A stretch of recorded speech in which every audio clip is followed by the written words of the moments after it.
Welcome to 5-Minute History. In today's video, we will be talking about how Rome conquered Greece over a period of 53 years. From 200 BC to 147 BC, this conquest turned the Roman Republic into a Roman Empire, ruling Greece for almost 4 centuries. It's true that Rome was not built in a day, and the conquest of Greece was no different. In 500 BC, Rome was Italy's weakest and least significant power, and early Romans interacted with Greeks on a cultural level before Rome was even formed. Rome eventually invaded and conquered its close neighbor, Veii, in 396 BC.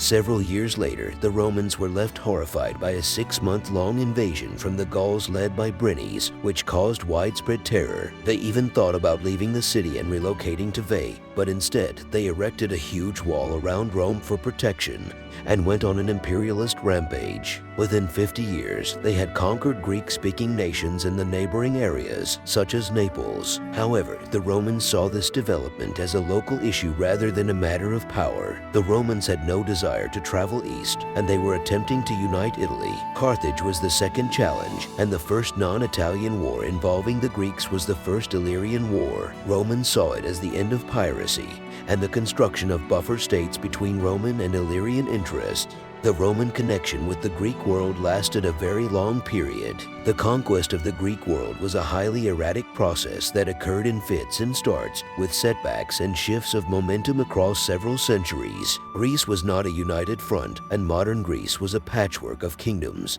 city-states, and coalition groups that were not linked by a strong internationally recognized domain. After Alexander the Great's death, the Greek world broke into rival factions commanded by his former generals, the Seleucid, the Ptolemaic, and the Macedonian. They were continuously vying with and battling one another. So many minor towns and cities played the large kingdoms off against one another because none of them was powerful enough to rule without local proxies. This led to a very irregular pattern of ad hoc alliances and betrayals. The Kingdom of Macedon, commanded by Philip V, was the dominant force on the Greek mainland. He was a youthful, active monarch keen to expel the Romans from Greek territory. It became inevitable that the superpowers would battle. The Romans emerged in Italy when the Greeks were in decline. Parts of Greece sided with Carthage against Rome in 215 BC. Rome started a war with Macedonia, and both the Battle of Pydna in 168 BC and the Battle of Cynoscephaly in 197 BC saw them triumph against Macedonia. The Romans were at war with Hannibal, the general of the Carthaginians, while Philip was battling in Greece. The Romans were extremely worried when Philip and Hannibal signed a treaty to overthrow Rome. The youthful consul Titus Quinctius Flaminius was in charge of overseeing the Second Macedonian War for Rome. He quickly dragged Philip V to his knees because he was a capable general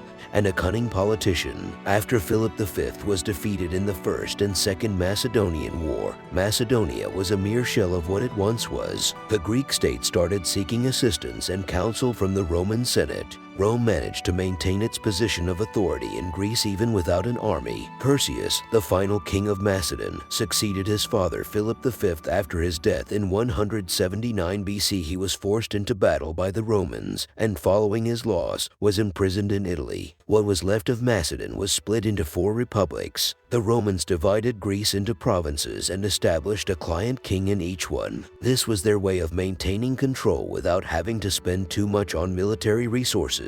Over the next few centuries, the Greeks continued to resist Roman rule, but ultimately failed. The Greeks were assimilated into the Roman culture, adopting their language and customs. The Romans also brought new infrastructure and technology, including aqueducts, roads, and architecture. In conclusion, Rome's conquest of Greece was a long and complex process, taking over 5 decades to complete. The Romans were able to take advantage of the disunity and lack of cohesion among the Greek city-states to gain control. This conquest marked the beginning of the Roman Empire and changed the course of history forever. If you enjoyed this video, please consider showing your support by liking and subscribing to the 5-Minute History channel.